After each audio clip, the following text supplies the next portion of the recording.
Welcome, everybody, to an all-new episode of the Pack a Day Podcast. I'm your host, Andy Herman. You can follow me on Twitter at Andy Herman NFL. You can find the podcast at Pack a Day Podcast. Hope your Friday is treating you well. Great to have you here. Today, we're going to be going over our grades and film review for Week 4 Packers Cowboys. Some really good stuff in here, some not so great stuff, as you can imagine as well. That's exactly what you get when you get a 40-40 tie, which still seems surreal to say, but that's exactly what we got. So we'll break it all down for you today. Before we get there, shout out to our brand new Pack a Day Podcast YouTube members, Cody Erickson, Jay Expert, and Michael Rogers. Thank you guys so much for signing up. Appreciate that a ton. It's a great time of year to get signed up for those memberships. Ton of extra content, stuff with Aaron Nagler, Ross Uglum.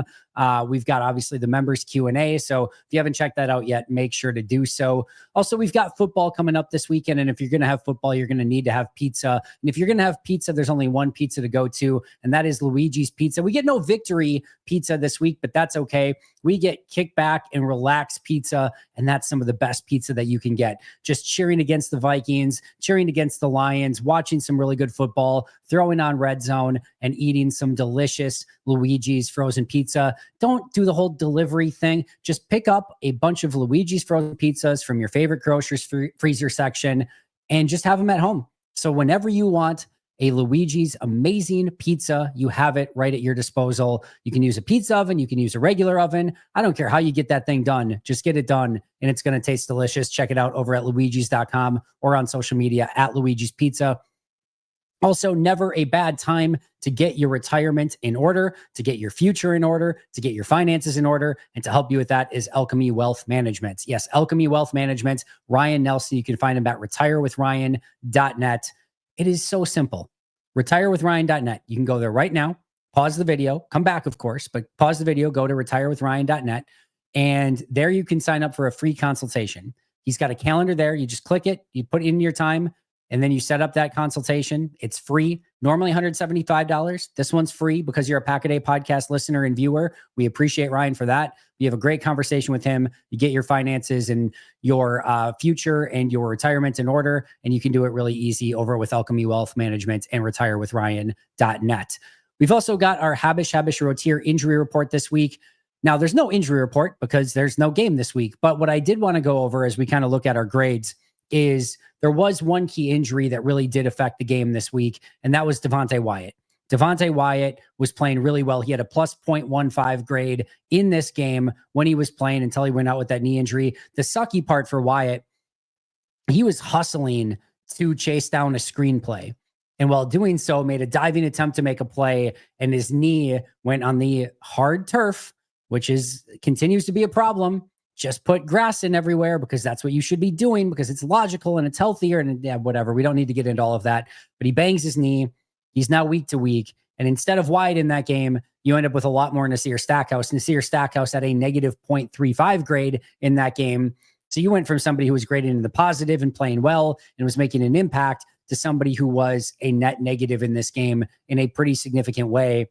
It's one thing if you have Nasir Stackhouse in there on rundowns. He's still not ideal, but he's serviceable. But as a pass rusher, he gives you next to nothing, whereas Devonte Wyatt is a really good pass rushing defensive tackle. That was a major loss in this game, and certainly one that the Packers really had a difficult time overcoming once Wyatt left that game. It's not coincidence that you saw the Cowboys offense really take off once Wyatt left the game.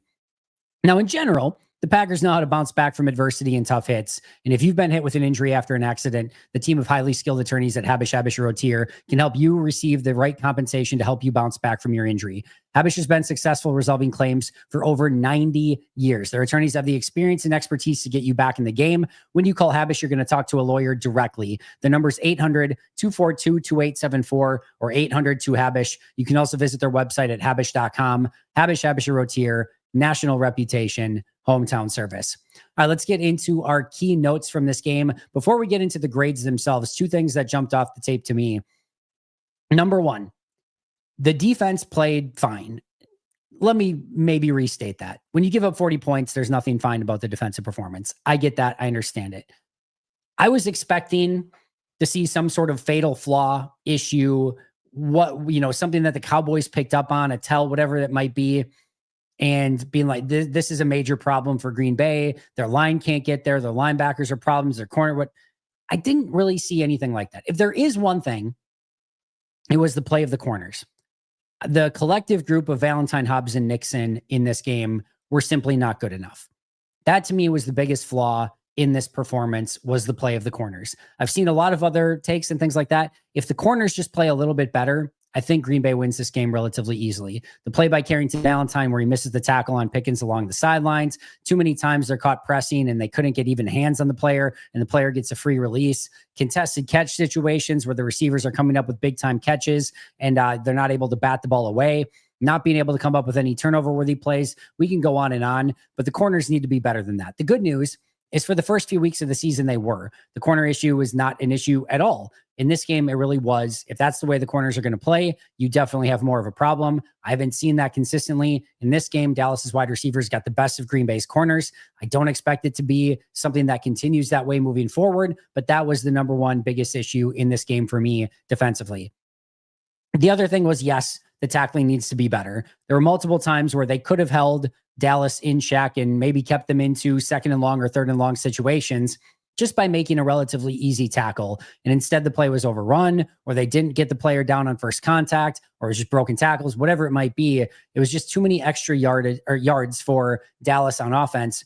And it was never one that like they broke a tackle and then went for 20, 30 yards, but it was ones that you broke the tackle and instead of it being 2nd and 7 or 2nd and 8, it's now a first down, or it's 3rd and 1, or sorry, 2nd and 1, 2nd and 2, right? Like it's a big difference in the down and distance because you didn't rally to, well, they rallied to the football fine, but they didn't get the player to the ground immediately with that first point of contact. That was an issue in this game. It hasn't been again through the first 3 weeks of the season. I think if the corners just play a little bit better and the tackling's a little bit better, this game probably goes a whole heck of a lot better for the defense overall. My other note while watching the tape is, yes, your suspicions are true. Your thoughts are correct. The referees did a very terrible job of not calling holding penalties against Dallas. Couple things though. Number one, there were holding penalties, and unfortunately, they weren't maybe utilized at the correct time. Like, a ref's only going to throw so many holding penalties, right? It's one of those things where you're like, hey, just hold on every play. They'll call a couple, but you're going to get away with it on the others. I think Dallas played a little bit with that mentality in this game, but when you did get it, there was one that was an offsetting penalty, for another penalty on the offensive side of the ball. There was another one where you declined the penalty because you got to stop on them anyway. Like there were just some things. It was the Nixon face mask penalty where there was a holding penalty on Dallas's offense, and then Nixon had the face mask, so it was just a offsetting penalties. There were just things like that where you didn't actually get the true benefit from some of those holding calls. The other thing that I will very clearly say here is, yes, Dallas got away with multiple holding penalties, especially on Micah Parsons. Your Green Bay Packers got away with a lot of holding penalties, especially on Rasheed Walker and Darian Kennard. I honestly, as much as it pains me to say, I think it probably evened out. It may have even been slightly in Green Bay's favor.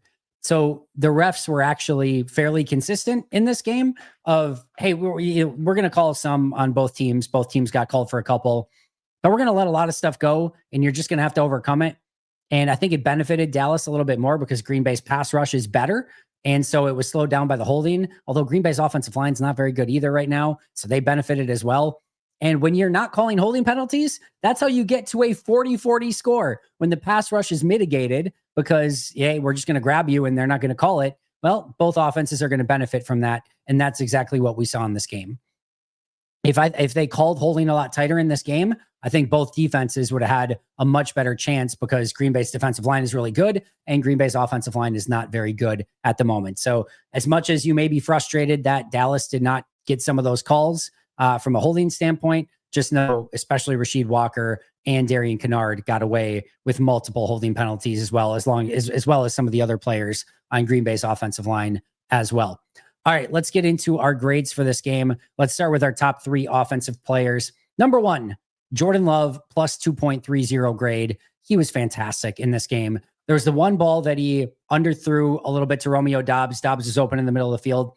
Still looked like Doubs could have caught that, but I don't know if Jordan was expecting Doubs to come back to the ball a little bit more or just cut his route maybe a yard or two shorter. It's always tough to tell, which is, again, why you have to be careful with grades, because in that situation, we don't know if Jordan just short armed it and left it short, or if Romeo was at the wrong distance, or if Romeo didn't come back to the ball in the right way. Those are always things that are difficult. So you have to leave some margin for error when you're evaluating those things. And which is why I don't just like giving a grade. I like talking about it, because then I can tell you, like, yeah, it looks like it's a poor throw from Jordan, but if he's expecting Romeo shorter, well, then it may have been a great throw from Jordan and Romeo didn't run the route the right way. Tough to say, but that was one where, at least at first glance, it looks like Jordan maybe misses that throw by a little bit. He had the play that Romeo kind of had to break up. It was like a deep post-ish pattern. And, Romeo, kind of came out of his break, and then Love threw it. And then it looked like it was going to go right to the safety, and Romeo had to break that up. On that particular one, if you watch it close, it doesn't look like Romeo really accelerates out of his break, almost like he wasn't expecting the ball to come his way. I think if he hits his break point and accelerates and is expecting the ball, I think he probably catches that pretty clean and doesn't have to kind of bat it away. Almost looked like he slowed up a little bit on that route. I actually thought that was a little bit more on Romeo than it was on Jordan. You do have the sack fumble, right? The forced fumble that was right before halftime. In general, that was a little bit more to me on Rasheed Walker. However, as we talked about with Mike Wall, once you get to 12 yards deep in the pocket, you can do that, but you have to have a little bit better awareness of knowing, like, hey, I'm setting my tackles up for failure. Because the way that you're taught as an offensive tackle is, if they're going to get that deep, right? If the defensive end is going to come around, that deep, like 12 plus yards behind the line of scrimmage, you just let them go and you walk them right around, and you're creating this beautiful pocket for the quarterback to step up into. So you don't really mind as an offensive tackle that they're going that deep and that wide. You're just going to kind of push them and let them go that way. Well, you know what? When the quarterback is 12 and a half yards deep, now they're right into harm's way. So Jordan does need to be a little bit more cognizant of that. But I thought it was really poor protection still from Rasheed on that play. I put that one a little bit more on Rasheed, but Jordan does need to know that when he gets that deep, that there is that risk, and he's going to have a little bit more awareness to step up in the pocket a little bit more before maybe he tries to hurl one of those passes down the field. Bad situation. They never should have been throwing the ball deep in that situation anyway. Matt LaFleur has taken ownership of that. Never the right decision in that spot, but needs to be better protection, and Jordan needs to be a little bit more aware. Outside of that, big time drive after big time drive after big time drive from Jordan. He utilized his legs. There was the ad-lib play where he kind of threw back across his body to Josh Jacobs. He ran the offense super effectively. He was like something, like 24 of 24, under 10 yards or something crazy like that. And then he hit the deep ball to Matthew Golden. He also hit that ball to Golden on the have to have it 4th down game on the line play, where he threw an absolute seed right to where Golden could get it with great anticipation on that throw. The touchdown throw to Romeo Doubs on 3rd and 10, the beautiful throw to the outside to Romeo Doubs on another key 3rd down. It was just clutch play after clutch play. Jordan was fantastic and well deserving of the plus 2.3. Had somebody asked me online, is that the best grade I've given Jordan? It is not. It is tied for the 6th best grade that I've given Jordan so far in his career, but still very good game overall. Number 2, Josh Jacobs, plus 1.05 grade. I thought he ran really, really hard in this game. Had that sweet, 18-yard touchdown run where he cut back at the end and got into the end zone. He had the receiving yardage as well, which was really fun to see from him. He had one solid pass pro block as well. Just anything he was really asked to do, he did well. He created something out of nothing on a couple different occasions, didn't have the greatest run blocking in front of him, and still was able to make some things happen. Led the team in rushing, led the team in receiving. Just a really solid all-around game from Josh Jacobs, and certainly a winning performance from him. The number 3 was Romeo Doubs, plus 0.85. And you might be thinking, Andy, he had 3 touchdowns in this game. How is he not like the highest graded player, or at least, up in the 1s or the 2s or whatever it might be? Romeo had a really good game, right? The ball I talked about on 3rd down, where he came back to the ball, came up with a big 3rd down catch there.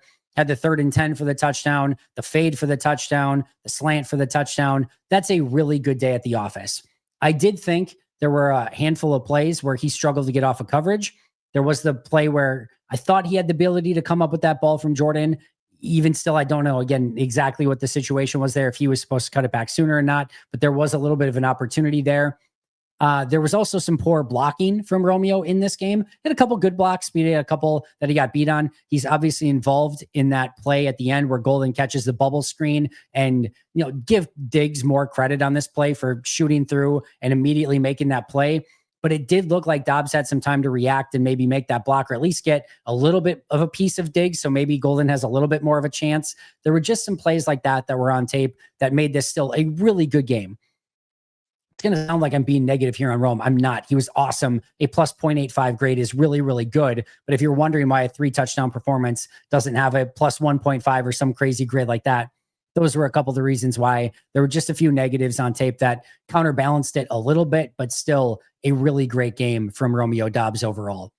Bottom 3 offensive players, excuse me.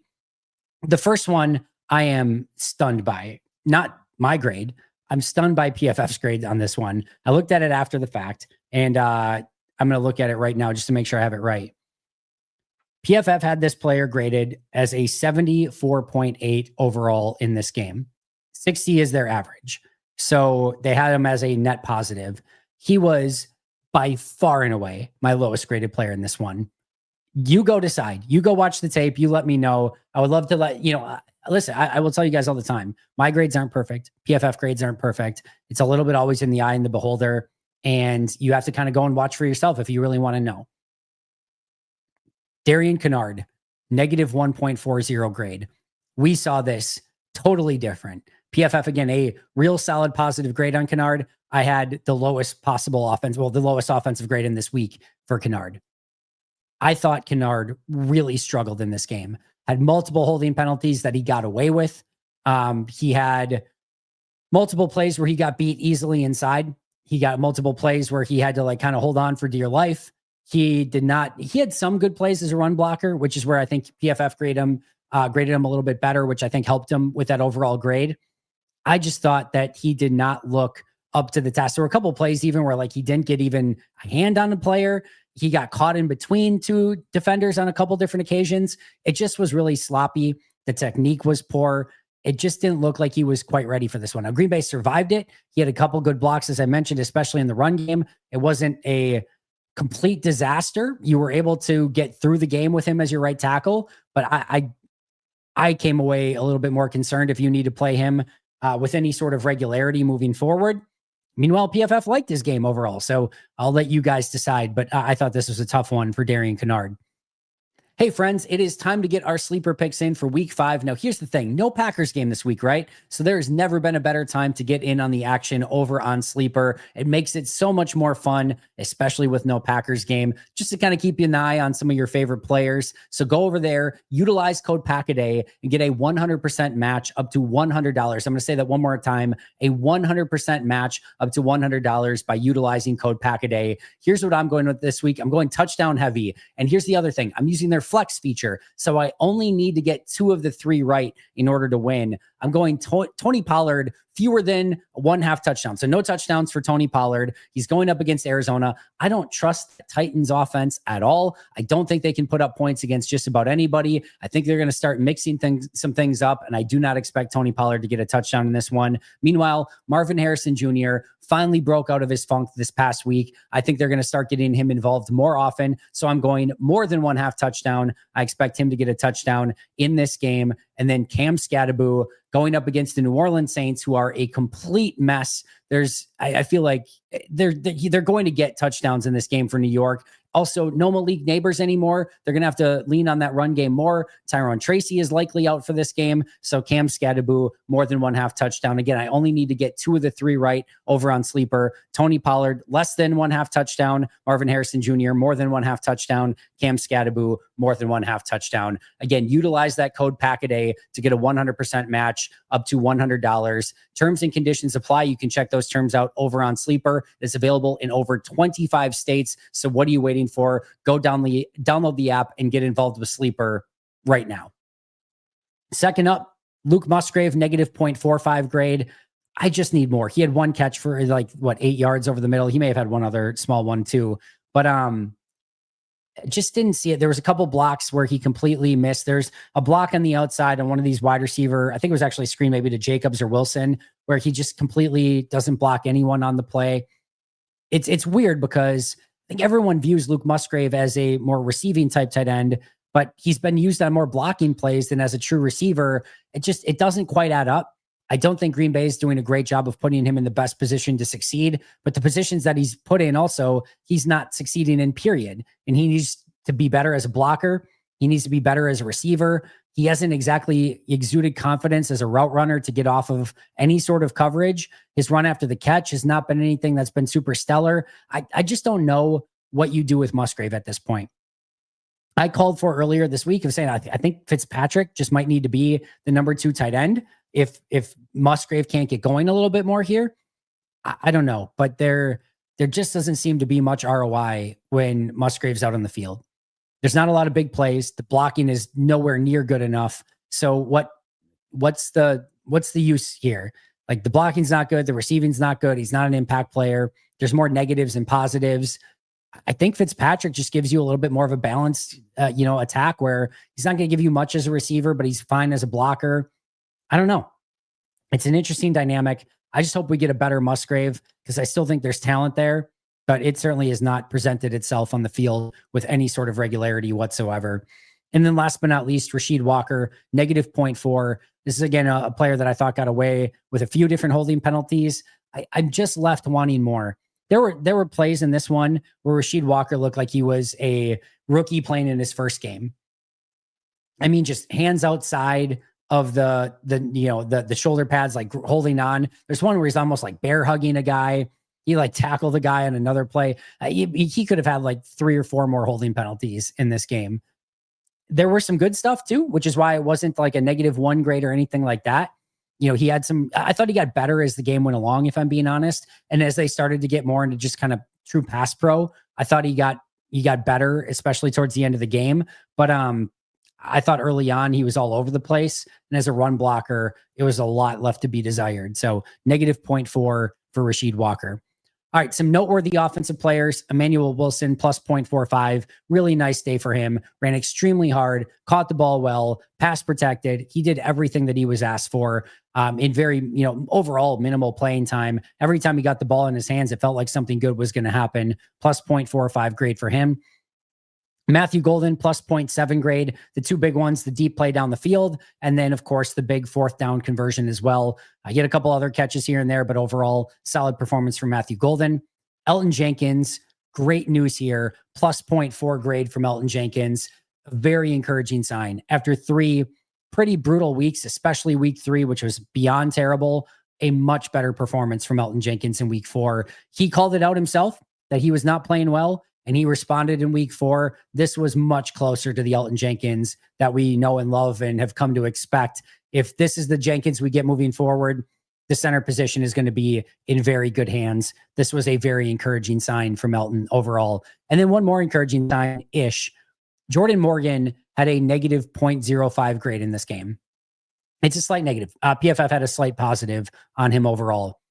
This was night and day difference from a week ago against Cleveland, where it just didn't feel like he could be on the field at all and was the lowest graded player by far in week 3. He looked solid. Like, he didn't look like he was overmatched.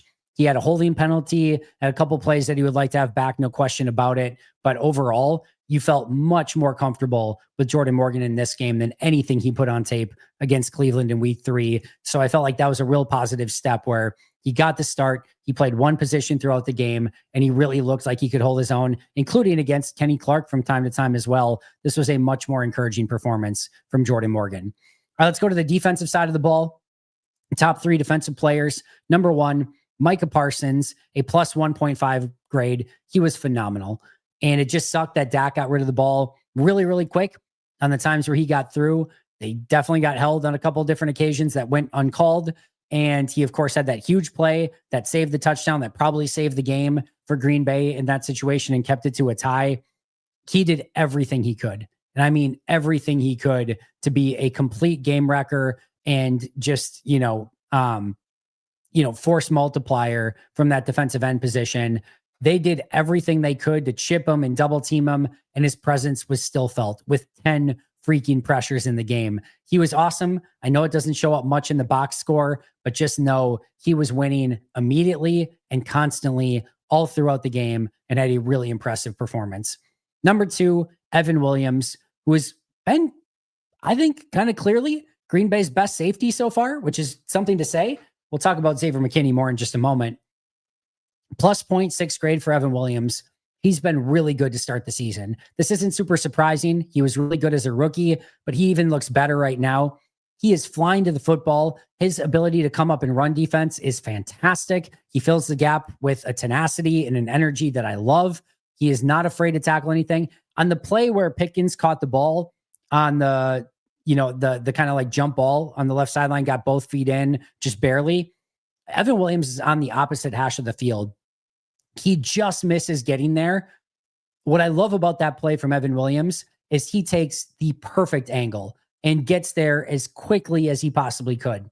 And he's involved in the play. He can't quite, jar the ball loose or anything like that. But I still love the angle and the pace that he took to that ball to even remotely get there was really impressive. I just love everything that Evan Williams is doing right now in coverage, in run defense, in rallying and tackling. Everything he's asked to do, he's doing, and he's succeeding with flying colors. Love the way that Evan Williams is playing football.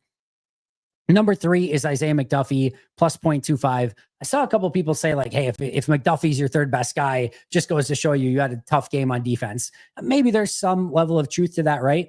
What I will tell you, McDuffie's been really good so far this season. It's in like very minimal playing time, but every time he's in, like he's immediately diagnosing the play and going and usually making a tackle. It has been really impressive. So I'm not calling for McDuffie to be in over Quay Walker or Edgerrin Cooper or anything crazy like that.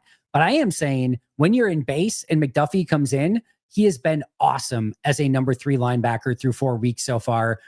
It looks honestly like he's taken a step. And I don't know what that means exactly, meaning like he just probably means he's a good number 3 linebacker, which is exactly how they're using him. I don't think he's necessarily anything more than that, but I love the way he's playing. He's diagnosing things really, really fast, and his tackling's been phenomenal. Love the way McDuffie's playing, and he was really good in this game again. Again, plus 0.25 grade for McDuffie as the 3rd highest graded player. The bottom 3, you might notice a little bit of a trend with. Number 1 is corner Carrington Valentine, negative 1.25 grade. This was a tough one for Carrington. He didn't play much, and when he did, pretty much nothing went right. The coverage was poor. The tackling was poor. He was not able to get any sort of pass breakups. It was just when they targeted him, it was pretty much going to be complete, and he struggled to make the tackle after the fact. In a very catastrophic play where he allows a completion and then completely takes a bad angle and overruns a play. I think it was Pickens able to score on that one. There were plays even on tape where he did not have good coverage, that the ball did not get thrown his way. Valentine was really good through the first 3 weeks of the season. This one, he was not, and he's going to have to find a way to bounce back from it. Just feels like that sometimes is the Carrington Valentine experience where he's playing great, he's playing great, he's playing great. Ooh, that was an ugly game. He's playing great, he's playing great. Ooh, what was that? Oh, he's playing great again, playing great. And just every once in a while, one of those games sneaks up for Carrington Valentine. I was hoping that maybe this season wasn't going to be the case, but this was definitely one of those games for Carrington Valentine. Number 2, corner, Nate Hobbs, negative 0.85. There was actually good stuff on tape for Nate Hobbs. I know people aren't going to want to hear about it. He rallied to the football well. He made tackles, but his coverage was an issue in this game. You guys know it. I don't even need to call out all the plays. There was like 3 or 4 plays in a row at one time where he had poor coverage. There were plays similar to Valentine where didn't even get the ball thrown his way and he was getting beat clean. It needs to be much better than that from Nate Hobbs. Same thing for Carrington Valentine. As I talked about at the onset, the corners were the big issue in this game. If the corners play better against, yes, Pickens is good, but even against the other Dallas receivers, I think Green Bay wins this game. Maybe not easily, but they win it. And unfortunately, the corners just didn't have it in this game, and it was a big problem. Which brings us to number 3, Keyshawn Nixon. Now, Nixon had actual good plays in this game. The one pass breakup that he had over the middle of the field was a really impressive pass breakup. He had a couple other, like there was a deep ball down the field when there was the other guy wide open on the left side, I think against Hobbs, but the deep ball in the right field where Nixon ran step for step with him. And actually Nixon was the one that was closer to the ball. There was a variety of plays like that, right? So he had good plays. He still got beat far too often. And there were definitely plays that he's going to want to have back. And from a coverage standpoint, still allowed completions. Everyone struggled in press man coverage. It was far too inconsistent. Sometimes they were too off in some of their man-to-man coverage, as Matt LaFleur noted earlier this week. It was just very inconsistent cornerback play, and it really caught Green Bay against Dallas. And again, it was a key factor in them allowing 40 points and losing this game. All three of the bottom graded defenders were corners, not usually a great sign. Other noteworthy defensive performances, Nasir Stackhouse, negative 0.35. We talked about that one already. Just not a great performance from Stackhouse. Just doesn't bring a lot of juice as a pass rusher, is only okay at best as a run defender. They're going to, I think, need to figure out something there with depth if Stackhouse and Brinson can't be a little bit better. Obviously, we haven't seen Brinson yet. He's been a healthy scratch in every game, but that depth at defensive tackle, certainly just a little bit of a concern. LVN, negative 0.4. Thought he struggled in this one to really get off blocks, make any sort of impact. There were a couple plays where he got there, and again, just Dak got rid of the ball really quick again. But I thought, given some of the looks that he got, I was looking for him just to be a little bit more disruptive, and he struggled to do so in this game. Xavier McKinney, negative 0.35. Nothing terrible. I just think he's pressing a little bit. Teams are avoiding him, and I think he wants to go make plays, and I think he's just getting a little bit over aggressive. Had a missed tackle again in this game. I just want to see him play his normal brand of football and just play consistent, let the game come to him. And I know that's hard when teams are specifically trying to avoid you. Just feels like he might be pressing a little bit at this point in time. And then last but not least, saw a lot of conversation about Edgerrin Cooper. Cooper had a terrible game, had an awful game. What was Edgerrin Cooper doing? It's interesting. And again, this stuff is always just fun in the eye of the beholder. PFF had a very positive grade on Edgerrin Cooper this week.